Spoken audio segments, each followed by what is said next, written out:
Hello everyone. Welcome to another Super Boss Guide.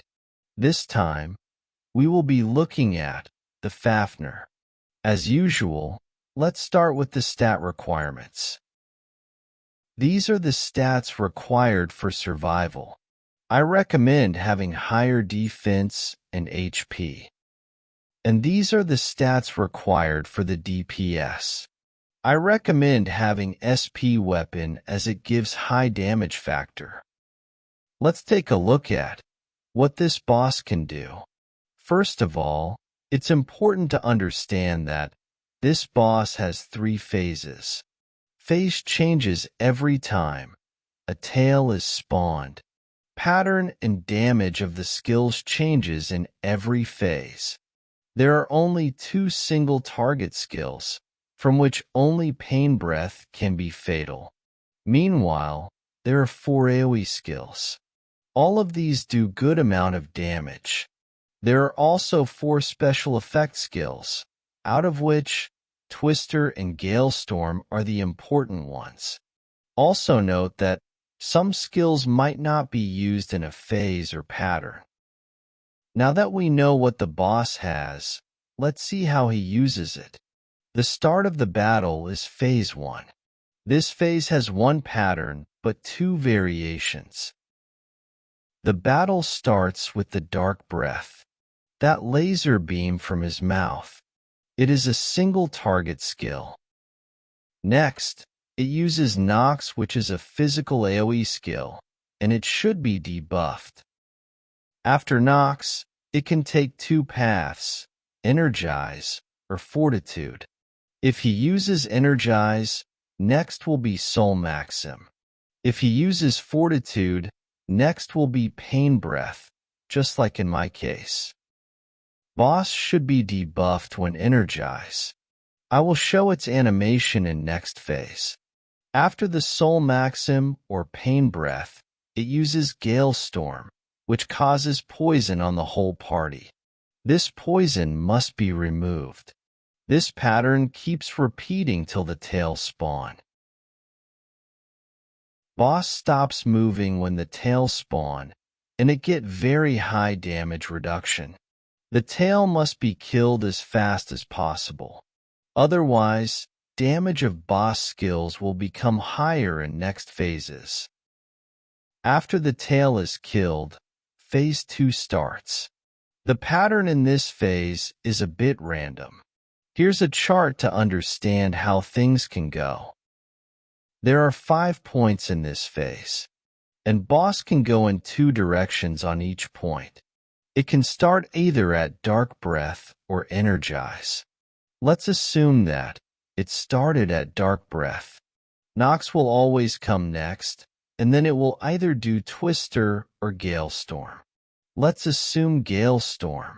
After Galestorm, it can go back to Dark Breath, or it can do Energize. Do note that it's random, so it can keep going in circle. Let's assume that it went for Energize after the Galestorm.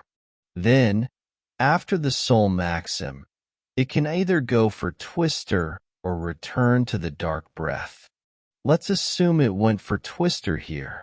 After Twister, it can go do Soul Cannon or return to the Dark Breath.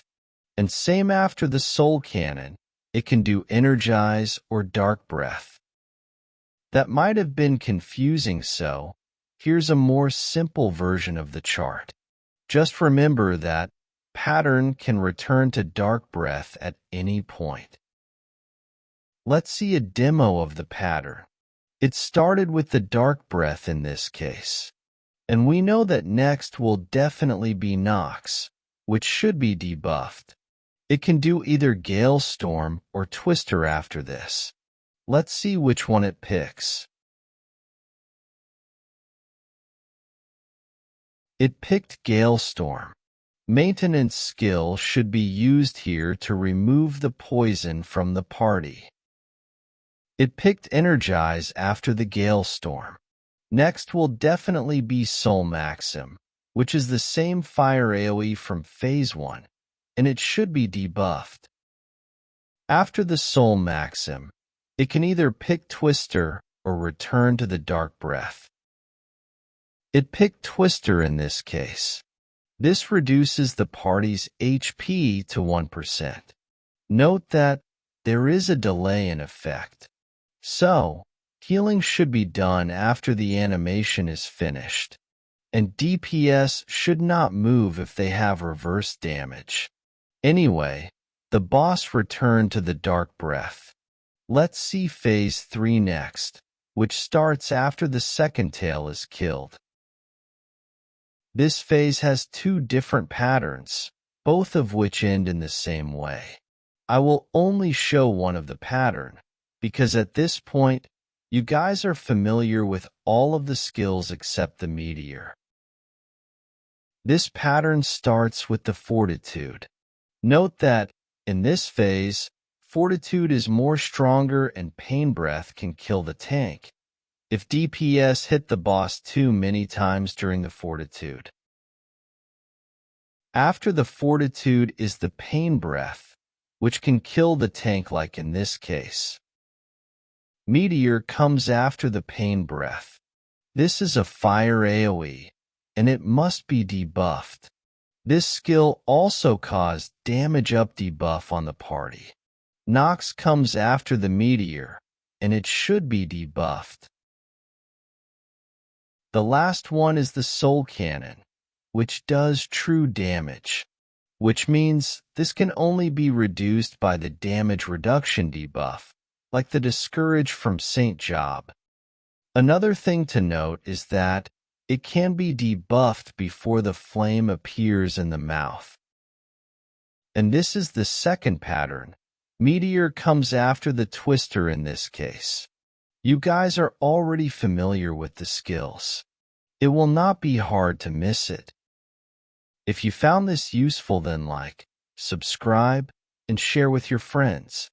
See you next time.